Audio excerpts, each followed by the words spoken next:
For 3 decades, governments around the world have met every year to forge a global response to the climate emergency and are treaty-bound under the 1992 United Nations Framework Convention on Climate Change to commit to that.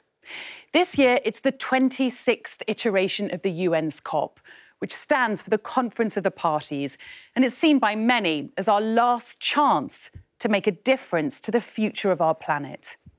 The summit is being hosted by the UK and Italy in Glasgow, and thousands of people, 197 parties, that's 196 countries, plus the EU, planning to attend.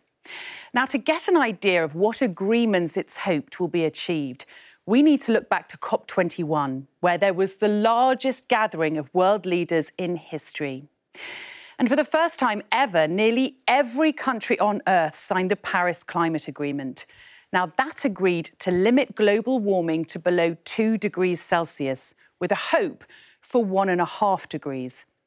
To sign the Paris Agreement, though, countries didn't need to tell us how they would get there. But this time, they do. And they have to submit their plans, known as Nationally Determined Contributions, or NDCs. Now, COP President Alok Sharma has challenged some of the world's biggest emitters, China, India, Saudi Arabia and Australia, to deliver on promises they made and come up with better climate targets.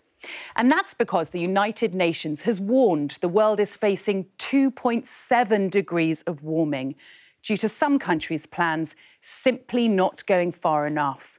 So now the world turns to COP26, where the UN Secretary-General says the era of pledges is over.